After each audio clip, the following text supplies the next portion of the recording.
On January 15, 2009, an Airbus A320 took off from LaGuardia Airport in New York, climbing normally into a cold winter sky.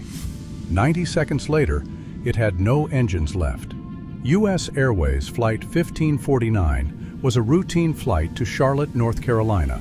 At the controls, Captain Chesley Sullenberger, known to friends as Sully, and First Officer Jeffrey Skiles. 150 passengers were on board. About 2 minutes after takeoff, climbing through roughly 3,000 feet over the Bronx, the aircraft flew directly into a flock of Canada geese. Multiple birds were ingested into both engines almost simultaneously. Within seconds, both engines lost virtually all thrust. The cockpit filled with the smell of burning birds, and the aircraft, seconds earlier a fully powered airliner, was now silently descending over one of the most densely populated cities on Earth. Sullenberger's first words to air traffic control were simple. "Hit birds. We lost thrust in both engines. We're turning back towards LaGuardia." Air traffic control immediately cleared a runway for an emergency return. But as Sullenberger assessed the aircraft's altitude, speed, and distance, he made a decision that would define the outcome. He didn't believe they could make it back. He considered a nearby airport, Teterboro in New Jersey. That too was too far. There was only one option left, and it wasn't an airport at all. Sullenberger keyed the intercom and spoke 4 words that every passenger would remember for the rest of their lives. "This is the captain. Brace for impact." 155 people and a 200,000-pound aircraft with no engines were about to attempt something almost nobody survives: a landing on water in the middle of a major city in the middle of winter.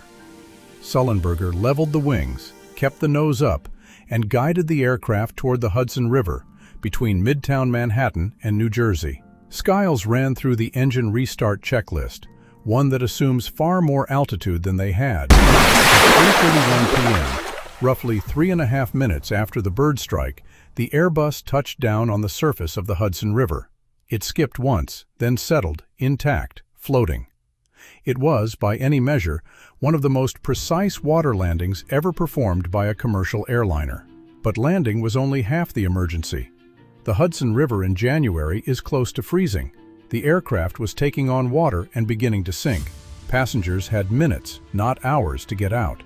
Flight attendants organized the evacuation onto the wings and into inflatable slides doubling as rafts, in near-freezing temperatures, with the aircraft's tail slowly submerging.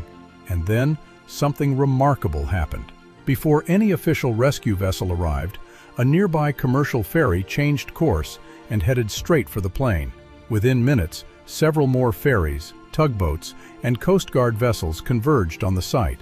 Every single one of the 155 people on board was rescued. About 100 sustained injuries, most of them minor.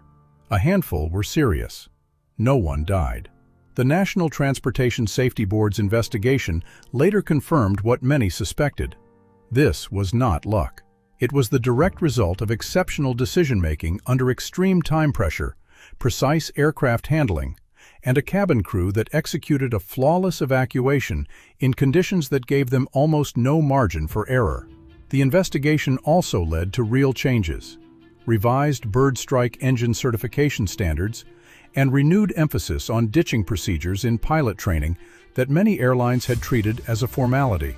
The aircraft itself, tail number N106 US, was recovered from the Hudson days later and eventually put on permanent display at an aviation museum in Charlotte, where it remains today, one of the most photographed artifacts in aviation history.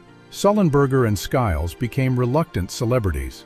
Sullenberger himself insisted again and again that this wasn't a story about one hero.